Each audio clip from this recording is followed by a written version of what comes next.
help you. But if you have the coronavirus and you're asymptomatic, a cloth mask prevents you from giving it to somebody else. So you need to be wearing the cloth mask. Well, where do we come up with these? There was a company in Los Angeles, okay, and they made T-shirts. Well, they went ahead and turned on a dime, and they took these T-shirt machines and quickly turned them into mask-making machines. They just punched these things out, Kieran. Sure, because it's still fabric, right? Yeah, exactly. They had the fabric. Yes. And they were able to manufacture 22 million of them a day. Wow. And sell them all for $2.85 a piece. I'll do the math for you quickly. These people were bringing in $57 million a day. Now, that's not profit. That's cash inflow.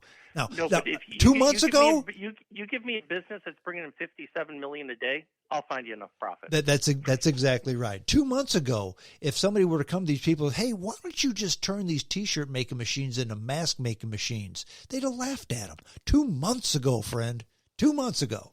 Now, this pandemic isn't going to last forever, and probably in a couple of months, their business is going to be done.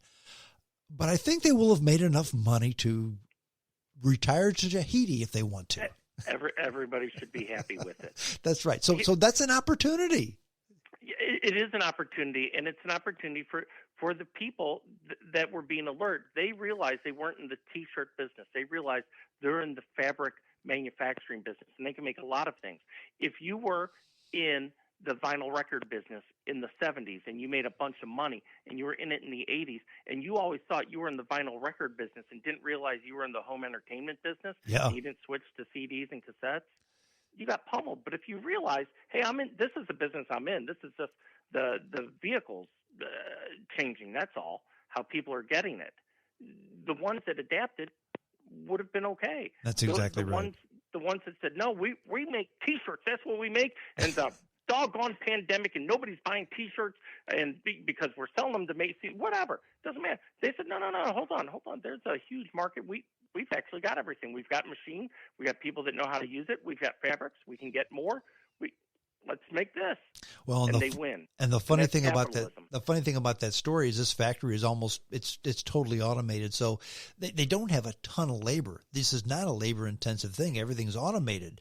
So it was made in Los Angeles. Okay. Not just the United States. It's not made in Arkansas or Alabama. This is California where labor charges are high. But you know what? In an automated process like this, paying a guy $20 an hour versus 20 cents an hour really doesn't matter. It's just a rounding error. That's correct. Yeah. So in that case, labor really doesn't matter. So you may as well make them here because the shipping charges are lower. That's correct. The other thing, Strong, I want to touch on just really quickly. Yes. As you mentioned, that business might not be that vibrant in 6 months or a year, whenever. Okay. And this often happens in business. You have a window open to do above average, put that pedal to the metal and do it. But if you know it's ultimately not sustainable, don't take on debt thinking it is. Be thankful that we can doing this and we're getting ahead of the curve, But again, if you know the party's going to end in a year or 5 years or whatever, that's fine. Yeah. Take advantage of it. Take advantage of it and do it. There are plenty of businesses out there that make a huge chunk of money in a short period of time, and then they just go back to doing whatever. Yeah. That's essentially what athletes do. It's what entertainers do. You could have a band that's around for 40 years, but I guarantee you the Rolling Stones made most of their money between about 1966 and 1976. That probably accounted for a huge amount of all the money they ever brought in. Maybe not because of tours, but albums sold. I should say that. Correct. Yeah. Albums sold. They probably sold the majority, and then the stuff they turned out in the 80s and 90s didn't sell that well. I'm sure they don't have meetings thinking, oh my goodness, our record sales are down for the 35th straight year. Our record sales are down. So what? No, but they capitalized on that window. They went through it, and they've kept the thing going for a long time. But you have that happen in businesses. You see it with restaurants. They start out.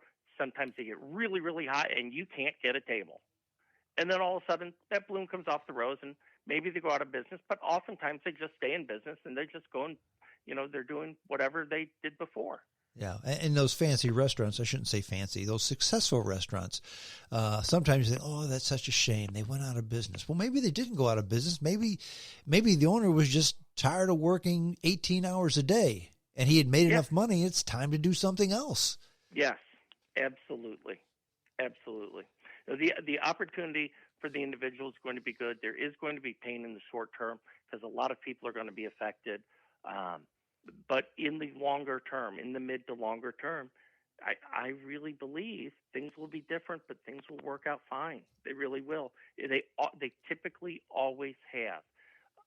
But some people will suffer. Some people, their recovery will not be good, But for others, others will have the best they've ever had. So, and that's what's interesting is people are suffering and going through pain right now. These guys with the T-shirt factory in Los Angeles are going to tell people 20 years from now this was the best thing that ever happened to them. Yeah, exactly. Well, Kieran, thank you so much for your time this evening. I do appreciate it. You are a financial wizard. I appreciate you spending time. Others out there who want to get in contact with you and maybe want to continue this conversation, what's the best way to get in contact with you and your company? I'm going to give you two ways. My website is down. I'm having some issues with that, and I'm launching a new one. So easiest way, call me, text me, 314-283-5055. If you want to send me an email, use Rocco, ROCCO, finance, STL, @gmail.com. But call or text is great. It's easy. Email's great. And if you're not sure if you should call me or not, Kieran might not know about that, just call me. If I don't know, I can probably point you to somebody that does know. If it's something I don't do, I can probably point you to someone who does. If you want to talk about stocks and market strategies, I have tremendous resources for the investor. If you want to talk about financial planning, retirement income, tremendous resources for you as well. And anything in between, just ask me. And again, like I said, strong, if I don't do it or I'm not an expert in that, I likely know somebody who is. So give me a call, text me 314-283-5055 or Rocco Finance STL @gmail.com. And that's Rocco, ROCCO. That's correct. Very good. Kieran, thank you so much for your time. I appreciate it. You're a busy man. I appreciate you taking, we're going an hour and 8 minutes out of your afternoon that you spend with your family. I appreciate the time. You're very welcome. Thank you so much. Thank you much. Thanks. Well, that's it. Bye. That's it. We're done. Thanks for tuning in. Appreciate it. JamesStrongShow@hotmail.com. That's the email address. That's the best way to get the James Strong Show. JamesStrongShow@hotmail.com. Send me an email. I will go ahead and put you on the mailing list. I will send you the link to the podcast upon publication. As soon as it drops, you can download it and listen to it at your leisure. James Strong Show is on iTunes, iHeartRadio, Player FM, Facebook, Twitter, TuneIn, Radio Online, the podcast app, YouTube, Spotify, Google Podcast, Castbox, SoundCloud, Deezer, Podcast Addict, and of course, Spreaker.com. That's it. Until next time, this is James Strong saying adios.